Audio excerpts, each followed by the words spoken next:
नमस्कार दोस्तों, चलिए जानते हैं हरियाणा के 50 फटाफट बड़ी खबरों को सिर्फ 10 मिनट में। लेकिन उससे पहले आप यह वीडियो कहां से देख रहे हैं, हमें कमेंट में जरूर बताएं।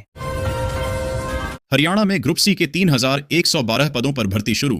15 फरवरी तक कर सकेंगे अप्लाई, नहीं देना होगा आवेदन शुल्क। हरियाणा कर्मचारी चयन आयोग ने ग्रुप सी के 3112 पदों के लिए भर्ती प्रक्रिया फिर से शुरू की है। आवेदन 2 फरवरी से 15 फरवरी तक ऑनलाइन किए जा सकेंगे, जिसमें कोई शुल्क नहीं लगेगा। पहले आवेदन कर चुके उम्मीदवारों को भी दोबारा अप्लाई करना होगा। आयोग ने पुलिस कांस्टेबल भर्ती, एमपीएचडब्ल्यू और अन्य लंबित परिणामों पर भी जानकारी दी। निकाय चुनाव और एसआईआर के लिए पार्टी तैयार। हरियाणा भवन में भाजपा कोर ग्रुप की बैठक। नितिन नवीन के दौरे पर मंथन। हरियाणा भवन में भाजपा कोर ग्रुप की बैठक में लगभग 1 दर्जन विषयों पर गहन चर्चा हुई। मुख्यमंत्री नायब सिंह सैनी और केंद्रीय मंत्री मनोहर लाल सहित दिग्गजों ने आगामी निकाय चुनावों, हरियाणा बजट और राज्य की राजनीतिक स्थिति पर मंथन किया। कार्यकारी राष्ट्रीय अध्यक्ष नितिन नवीन के गुरुग्राम दौरे की तैयारियों की भी समीक्षा की गई। एमएसपी पर कानून की गारंटी और कर्ज से मुक्ति। हरियाणा में बड़े किसान आंदोलन का ऐलान। 26 जनवरी को फिर निकालेंगे ट्रैक्टर मार्च। भारतीय किसान यूनियन ने हरियाणा में बड़े किसान आंदोलन की घोषणा की है। प्रदेश अध्यक्ष रतन सिंह मान ने भिवानी में बताया कि यह आंदोलन 26 जनवरी को जींद से ट्रैक्टर परेड के साथ शुरू होगा। मुख्य मांगों में एमएसपी गारंटी कानून, किसानों मजदूरों को कर्ज मुक्ति और सीड व बिजली एक्ट की वापसी शामिल है। यह आंदोलन किसान मजदूरों के अधिकारों की रक्षा पर केंद्रित होगा। मंत्री जी ध्यान दें, फरीदाबाद में बांटने की बजाय बिक रहा है सरकारी राशन। अधिकारियों को नहीं दिखती गड़बड़ी। फरीदाबाद में मुख्यमंत्री उड़न दस्ता की लगातार छापेमारी से सरकारी राशन वितरण में बड़े पैमाने पर गड़बड़ी सामने आई है। जरूरतमंदों के लिए आया अनाज डिपो धारक बाजार में बेच रहे हैं। बार बार कार्रवाई के बावजूद डिपो धारकों में डर नहीं दिख रहा, जिससे विभागीय अधिकारियों की भूमिका पर सवाल उठ रहे हैं। खाद्य एवं आपूर्ति मंत्री राजेश नागर ने भी इस मामले पर चिंता जताई है। गुरुग्राम में मास्टर डिवाइडिंग रोड पर गर्जा बुलडोजर। 1 किलोमीटर लंबा अतिक्रमण हटा। नया गुरुग्राम में जीएमडीए ने सेक्टर 60-38 और स्टेशन 167 की मास्टर डिवाइडिंग रोड पर अतिक्रमण हटाओ अभियान चलाया। डीटीपी आरएस बाट के नेतृत्व में हुई इस कार्रवाई से लगभग 1 किलोमीटर क्षेत्र अतिक्रमण मुक्त हुआ। सर्विस रोड, ड्रेनेज और ग्रीन बेल्ट के निर्माण में बाधक बने अवैध कब्जों को हटाया गया, जिससे शहरी विकास को गति मिली। इसी महीने होगी 10वीं 12वीं कक्षा की प्री बोर्ड परीक्षा। छात्रों को बोर्ड पैटर्न पर अभ्यास कराने के निर्देश। हरियाणा में 23 जनवरी से 10वीं और 12वीं कक्षा की प्री बोर्ड परीक्षाएं शुरू होंगी। हरियाणा विद्यालय शिक्षा बोर्ड तैयारियों में जुटा है।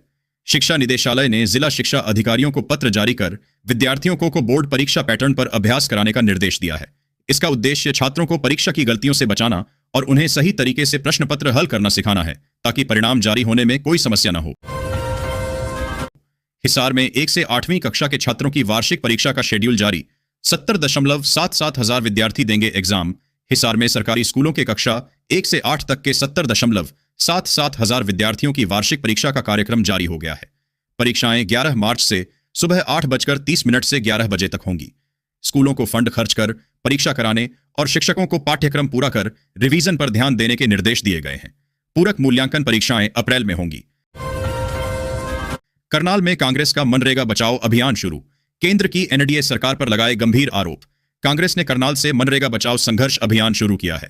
पार्टी ने भाजपा सरकार पर मनरेगा कानून को कमजोर करने, मजदूरों के अधिकार छीनने और मजदूरी भुगतान में देरी का आरोप लगाया।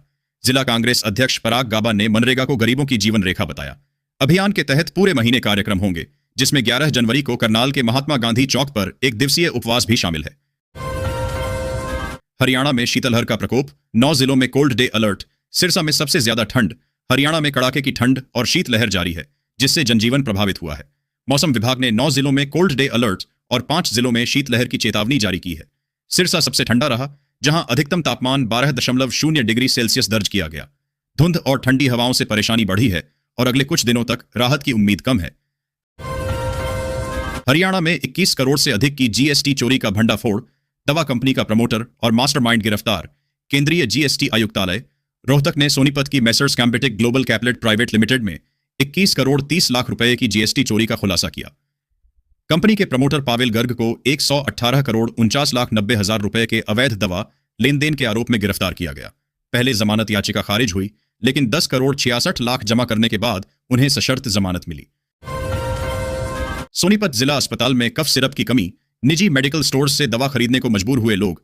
सोनीपत के जिला नागरिक अस्पताल में पिछले 15 दिनों से कफ सिरप का स्टॉक खत्म है, जिससे खांसी जुकाम से पीड़ित मरीजों को काफी परेशानी हो रही है।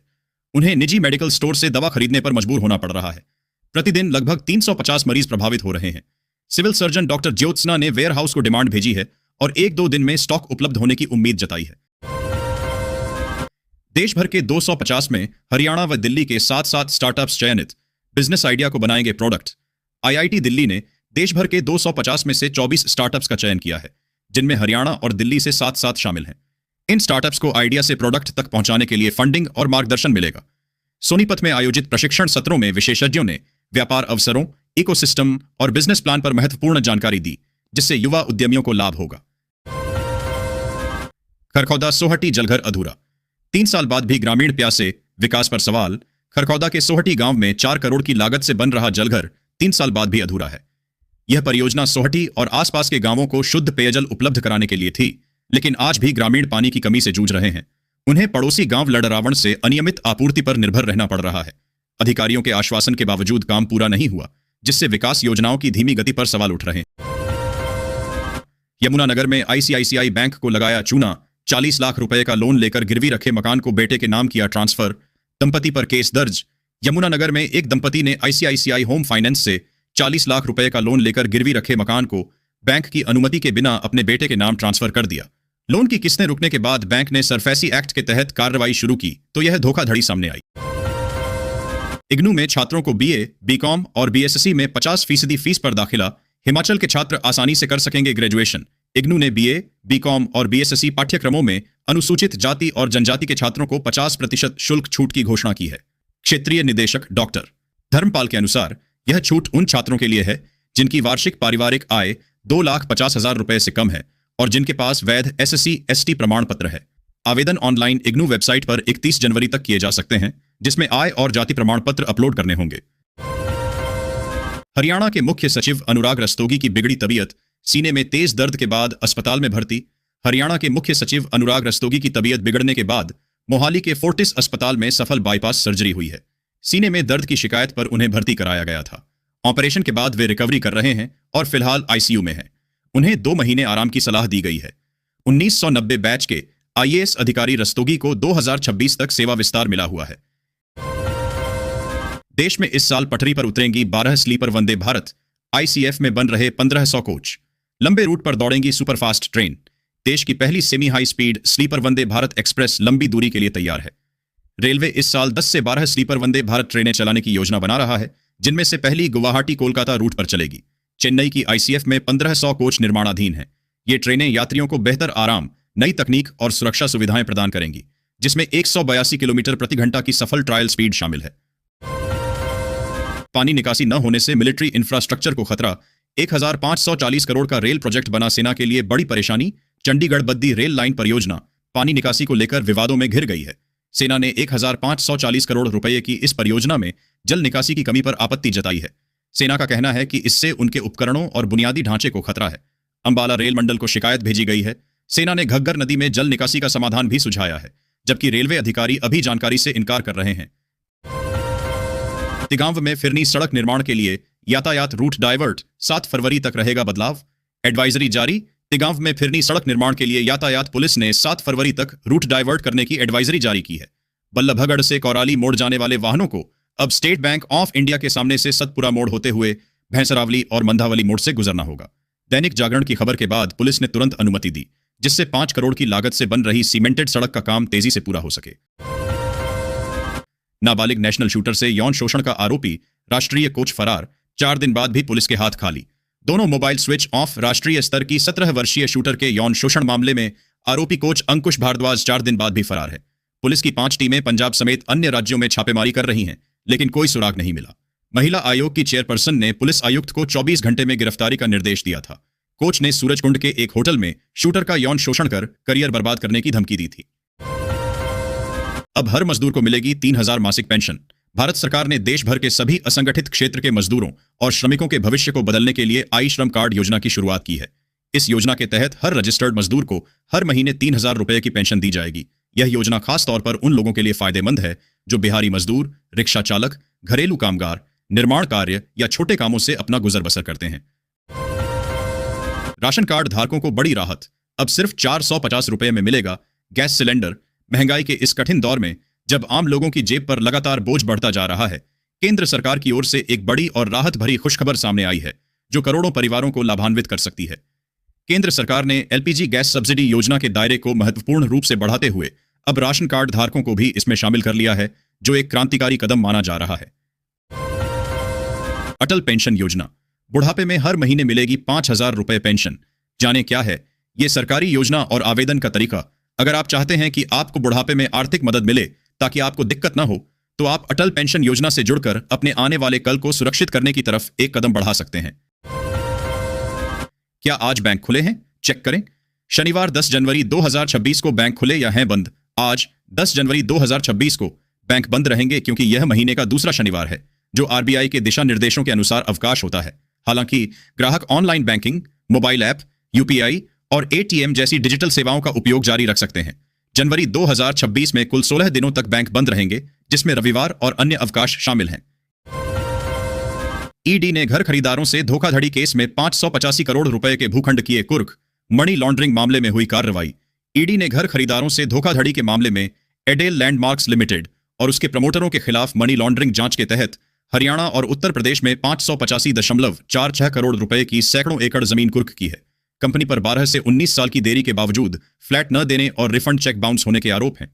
यह कार्रवाई 74 प्राथमिकियों के आधार पर हुई है। जीएसटी नंबर के बदले रिश्वत, गुरुग्राम के 2 टैक्स अधिकारियों को कोर्ट ने ठहराया दोषी। सुनाई 5 साल की सजा। गुरुग्राम की अदालत ने जीएसटी नंबर जारी करने के बदले रिश्वत लेने के आरोप में आबकारी एवं कराधान विभाग के 2 अधिकारियों ईटीओ रोशन लाल और इंस्पेक्टर सुमित्रा गोदारा को दोषी ठहराया है।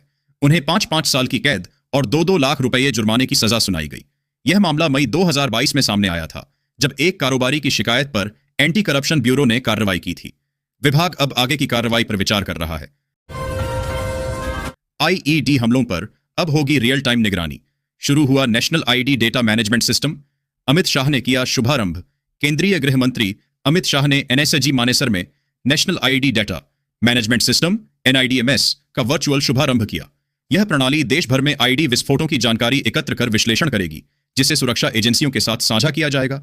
इसका उद्देश्य आतंकवाद की जड़ों को कमजोर करना, आईडी के प्रकार और क्षमता को समझना तथा निष्क्रिय करने में मदद करना है। शाह ने इसे देश की सुरक्षा के लिए एक मजबूत कवच बताया। गरीबों तक न्याय पहुंचाना सर्वोच्च प्राथमिकता। सीजेआई सूर्यकांत बोले, न्यायपालिका कर रही इस पर काम। मुख्य न्यायाधीश सूर्यकांत ने गरीब लोगों तक न्याय को सुलभ बनाने पर जोर दिया है। उन्होंने कहा कि न्यायपालिका इस दिशा में काम कर रही है और अदालतों को उपमंडल स्तर तक लाना आवश्यक है ताकि न्याय मिलने में देरी न हो।